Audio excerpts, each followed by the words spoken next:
Sup, chubbers? Yeah, GC's a bit preoccupied at the moment, so he asked me to help with today's episode. Mind the uncanny resemblance. My name is Vasco. I'm a Shadowrunner. The year is 2076. Magic has returned to the world, and the only one you can completely trust is yourself. Gangs rule the streets, corporations own everything else, and in Seattle, Washington, well, let's just say anywhere else is better than Seattle, Washington.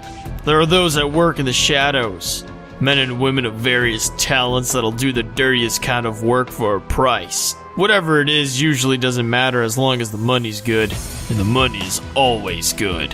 Where do I fit in all of this? Well, how did you... Hate that guy. Shadowrun, a tabletop RPG that I enjoy very much. Shadowrun Returns, a desktop RPG set in the world of Shadowrun. When you put it that way, how can I say no? I make my character with what I have to say is a pretty flaccid character creator. I'm just saying, RPG of infinite possibilities. 3 options with a couple of colors. Not that it matters since you won't be able to get a good look at your character model in-game, but did you really have to skimp out on the color wheel? We begin in our crappy rundown apartment. I guess we haven't been shadowrunning for a long time. This place isn't so bad. I once saw an efficiency so broken down the computer's broken! Future's bullshit, man. It doesn't take long until our phone rings and an old friend of ours is on the other line. Kind of. His name's Sam. No, not that one. That was last episode. This is a different Sam. He's dead. To make a long story short, good old Sam had a feeling someone was out to get him, and so in his will, he's left $100 grand to whoever can find his killer. It's an old-fashioned murder mystery, but in the future, to Seattle!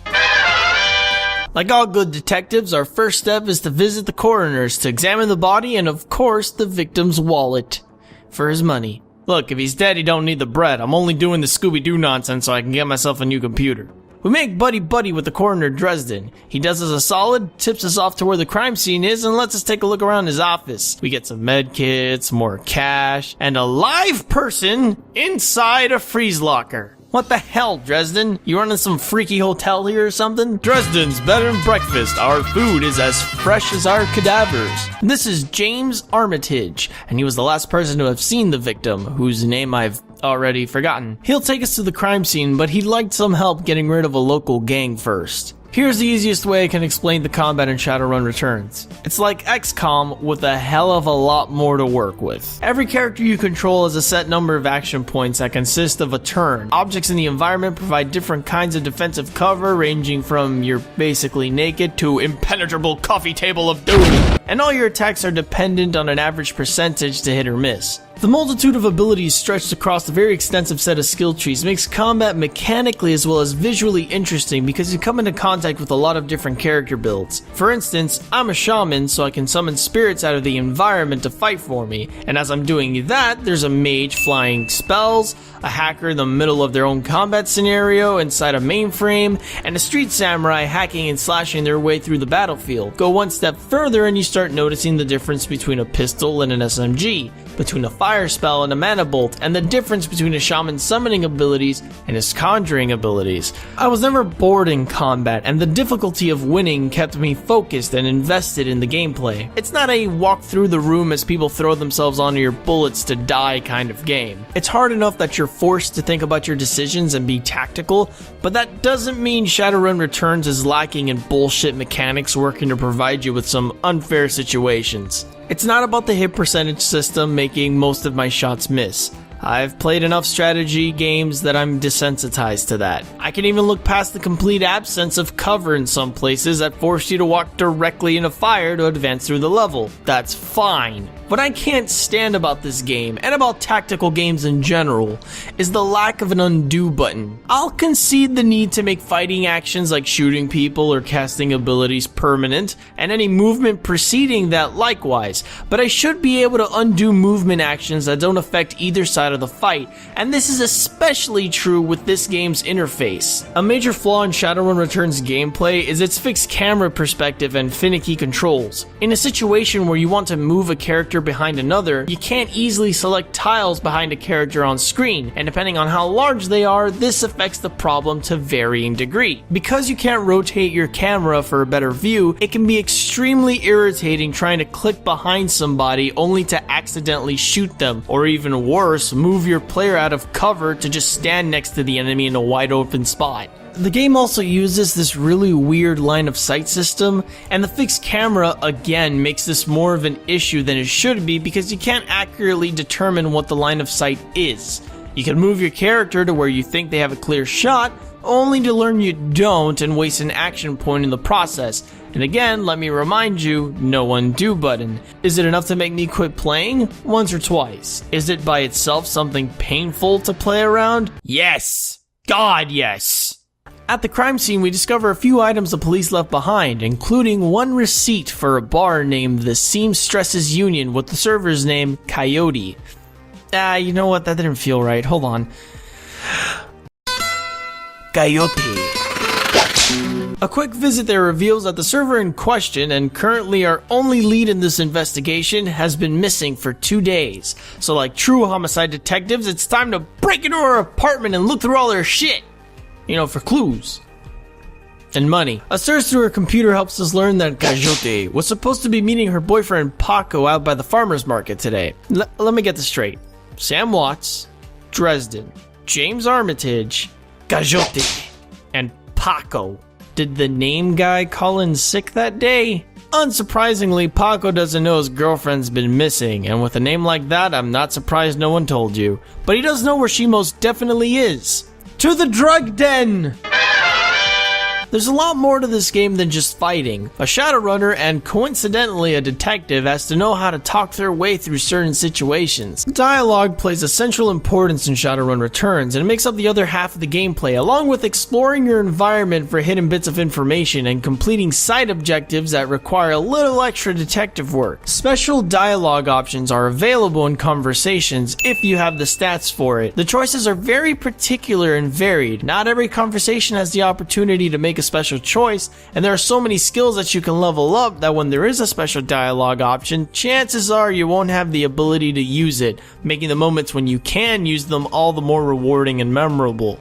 I can tell you I don't have money, but what I do have are a very particular set of skills. This is really nice. It's cool when a game uses already existing skills in more than one way, and not just create a new skill that takes points away from other important abilities. Like in some other games. There's a lot more point and click influence here than I thought there would be too. There are whole segments in the game dedicated to finding items, figuring out how to use them, and solving some form of puzzle like getting out of a room or figuring out the combination to a safe. The only catch to this is that the interface issues I mentioned before also affect this part of the game too. You might have to click on something a couple of times to get it working, and clicking on someone to talk to is no different. Still, I can confidently say that Shadowrun Returns, outside of shooting dudes, is just as entertaining as shooting dudes. Saving Coyote is a matter of covert subtlety. But she's pretty beaten up at the moment. The time for questions will be later, and in the meantime our killer is still on the loose. But when there are victims' families, like Shannon here. She's lost her brother to the killer, but Shannon's a shaman that can commune with spirits of the dead, and she thinks we can get important information from them. We return to the warehouse later that night and commune with the demon children from my nightmares. Okay, they direct us towards a sample of blood, and somehow, some way, friends back at the Seamstresses Union can break down the blood's genetic code and find out who it belongs to through the Matrix. Have you done this before? As the fish? Yeah, okay, look, suspension of disbelief, shattered. Speaking of which, Shadowrun does that thing sci-fi stuff used to do where they would make up new swear words to keep their PG ratings, like Drek or frag. You can form really funny sentences using Shadowrun lingo. Yeah, I once fragged some slot soup on the back of a chumber's ride. Trek was so whiz. But then that slot somebody tried to geek me, so I had to buzz turbo out of that biz. Null sheen. The 90s called Shadowrun. They want you to come home. The Decker's world isn't too different from what's already familiar to us. It's a watered-down version of usual combat, but if a Decker on your team uses the Matrix in the middle of a firefight, they're defenseless in the real world, and the race to get your Decker through the Matrix without getting them killed is a nice tension builder and adds a new layer to the gameplay, which is nice. So after we pan out the Netscape and quarantine the Gigazones for the Super Collider, we've got a name and a blood match linking them to the scene of the crime. The killer's name is Dr. Holmes. Ha! Irony! There's no time to lose! To the hospital! The transition might be silly, but it kind of serves a purpose. Number one, it's a cop-out segue. Number two, it's how the game transitions between areas. There isn't any open world exploration in Shadowrun Returns. Each environment is separated by a loading screen. None of them are actually connected. You can't actually leave an area until the story dictates it. The environments are well done, if a bit lacking. Outside environments stand out, and you get a good feel for what kind of a world Shadowrun takes place in. It's industrial, it's unsettling, and the few buildings that look like they're holding up fine look so out of place that they're probably the most dangerous places of all. Sadly, you're going to be spending most of your time inside, and the interior maps are not as inspired. There are a few exceptions, like the Steamstresses Union, which serves as a form of hub area in between missions to buy upgrades, or this really nice looking manor with an air of posh and sophistication. But most of the places you'll do any kind of fighting in resemble warehouses, or use a lot of white. This is more a personal nitpick than anything else, but I would have liked to see more of Shadowrun's alleyways and urban landscapes, or at least interiors with more interesting architecture. What we have are these really boring, colorless spaces. I mean, come on, man, this is basically a crack house. Throw some party lights in it or something. And don't give me any of that, well, the game comes with a campaign creator crap. There's a base game here for a reason, and it might be to inspire you to make your own stuff, but there's nothing inspiring about a warehouse.